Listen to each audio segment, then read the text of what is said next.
Hey, Quest for Gear. Let's talk about this Jim Lill video. Let's get some mileage out of this. Hey, I'm talking to you through my new Zoom camera, so I'm gonna try to hold this up. This is this Jim Lill dude. He's like, people will be mad. Welcome to Quest for Gear. I am Sharkhead. I've been kind of going through some stuff. Kind of have some problems. Swimming earlier, but despite a bit of a headache, I'll be okay. I don't know if you can really hear me or not. Let me just sound like Bane on that terrible Batman movie. Do something like that. You know what? We're mostly going to be looking at the screen anyway, so let's just get this over with. I have a shark on my head.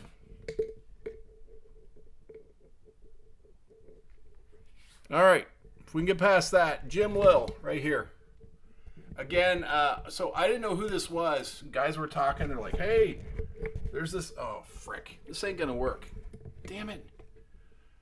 I should have put the bigger tripod. I'm just going to go for it. I'm going for it. I'm going to swatch tripods. Just swatch tripods. Yeah. Hang on. I need to edit this out. I'm going to talk anyway. All right. So my buddies, Warhart, Vic, Mike Forrester, I Love Recording. They're like, there's a dude saying that preamps don't matter. And I was like, oh, I don't know. I've owned a lot of preamps. I got all this equipment here, you know, warm Neve stuff. And I have more credit than I have brain cells. So not only if I, let me just turn the light on here. Not only have I owned a lot of preamps, but I went ahead in the future with a time machine, and in the future I own all kinds of preamps. So it's crazy. I've owned a lot of preamps in the past. I own these 4 channels of warm Neve right now, and in the future I own a lot of preamps. It's crazy. It's crazy how that works. I also have the Tascam Model 24 down here. Again, I'm just getting used to this stupid camera. Plus I have a shark on my head. So just bear with this video. I am going somewhere with this. So there's the Tascam Model 24. It's got preamps. The Apollo's got preamps. I got a, what do you call it here? Focus Scarlett. I've had lots of Focus Scarlett things. My girlfriend has preamps in her room, but I'm not allowed to go in there anymore. Not allowed to go. Let's just go take a look, though. Let's just take a real quick look. I just can't resist. Yeah, I can't. Just a little quick peek. Woo! She has a preamp in there. Look at this place. Look, she's got elf. Look, ceramic elf. Not allowed in. Oh, look at this wizard. And a flute. There's a harp. There's a harp over here. Not allowed in here anymore. Not allowed. Okay, I got a lot of preamps is the point. I've had them in the past. I've had them in the now, and I have them in the future. So let me just get on this. Oh, there's Mr. Chewy. Hey, Mr. Chewy, we're talking about Jim Lill's video out of Nashville there with the preamps, where he says preamps don't matter. All right, let's just get onto this tripod. Give me a second. Frick. Do I spin the camera or do I spin the tripod? That's the question. I'm going to spin the camera.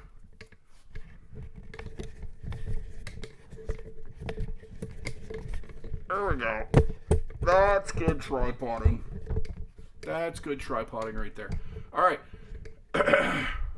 Jim Lill says preamps don't matter. I don't agree, but I enjoyed his video. I thought it was super well done. And now that I know who this dude is, I look forward to watching all of his videos.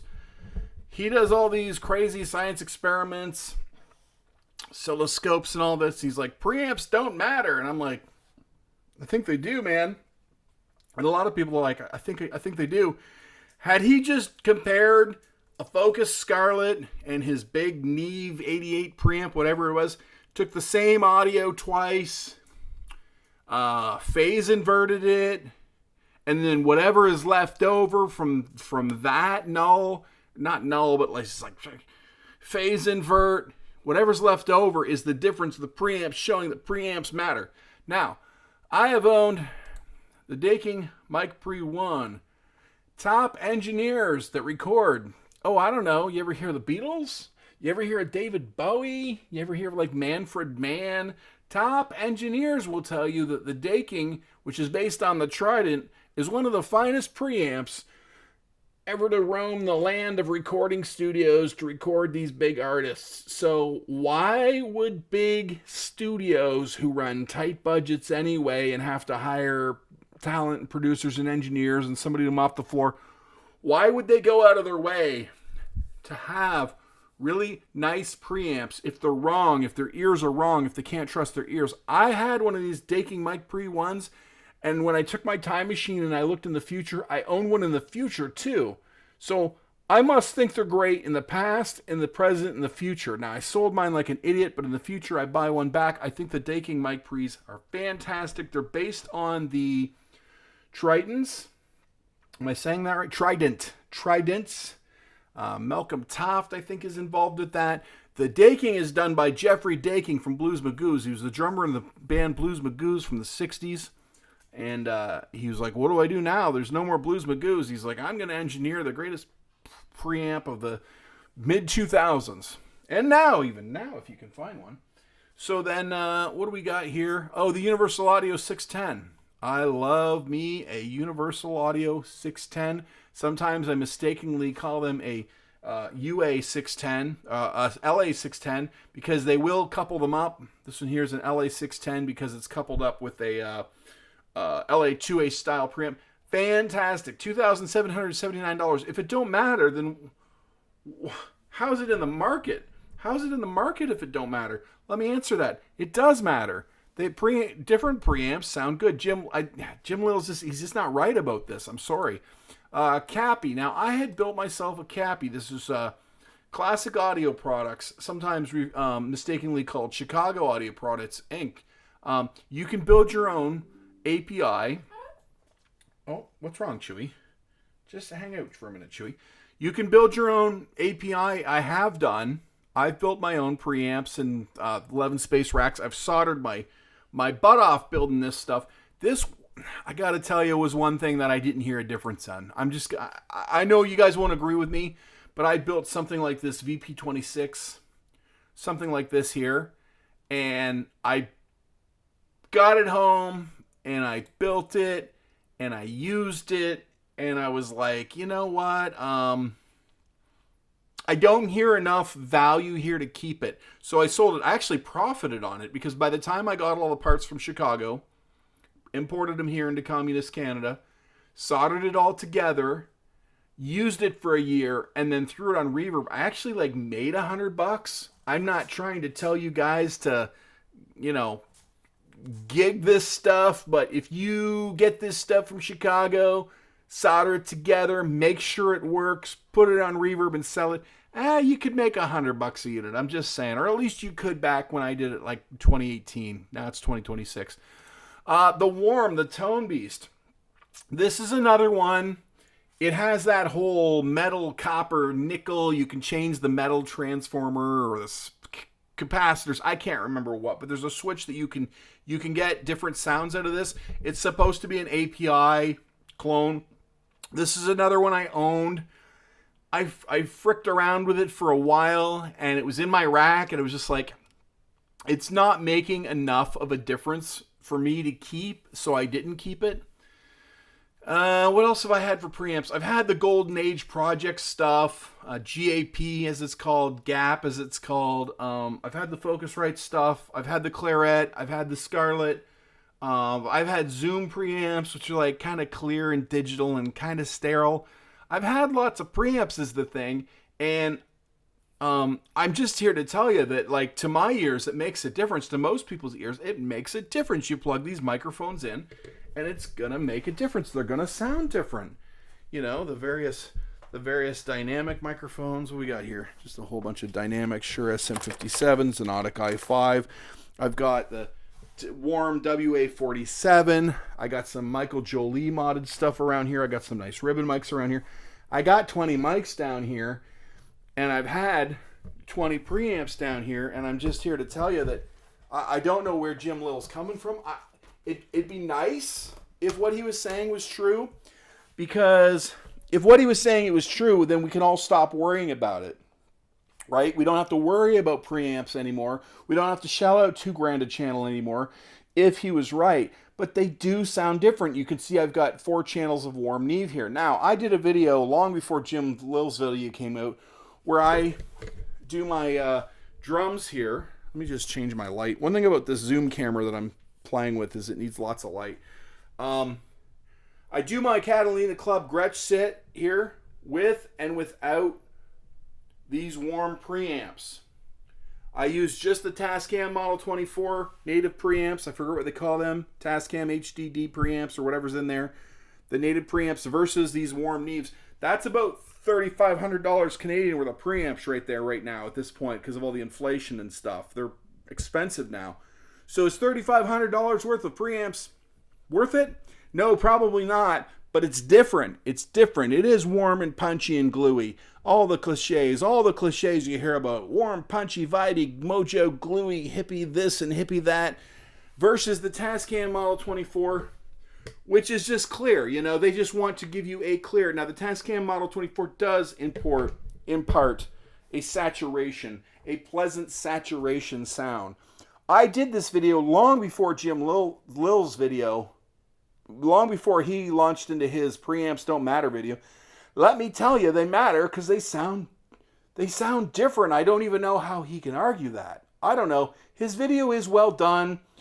He will convince you. It's like, you know, watching a cult, one of them cult videos where they want you to join up, and by the end you're like, yeah, that doesn't look so bad actually. Maybe I'll get into that. Maybe I will have Rammstein's child and join the cult and live in that tent and you know, be the guy that carries the buckets of water. Maybe that cult doesn't look so bad after all. Some of them guys look like they're eating beef jerky, and I love beef jerky, but then when you wake up, the video's over, you're like, nah, I'm not going to join that cult. And Jim Lill's preamp video doesn't actually, I mean, I've had too many preamps to agree with him wholeheartedly. You know, I know they sound different.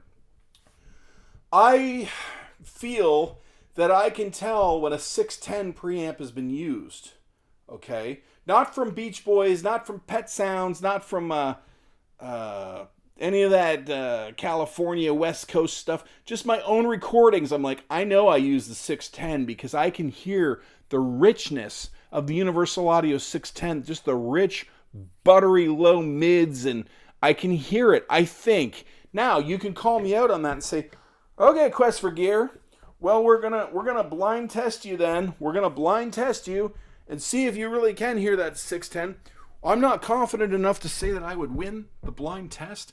I just feel like that I can hear my own 610 on my own recordings. So, where was I going with this? I had a big conclusion. I think I've already lost it.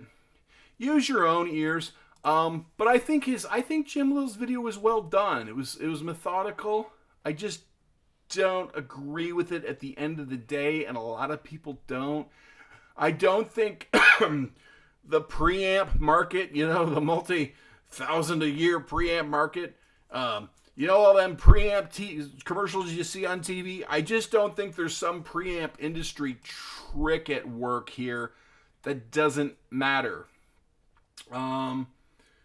Yeah, I don't know, but you know, they do these remember gearspace.com? I think they did a blind shootout between Neve 8088s and SSLs and all kinds of preamps, Avalons and all this, and everybody picked the ART, the Chinese preamp. But is that not just because it's a little brighter and a little louder? Isn't that what us humans are looking for, is a little brighter and a little louder? Isn't that what sort of is the qualifier, whether you like it or not?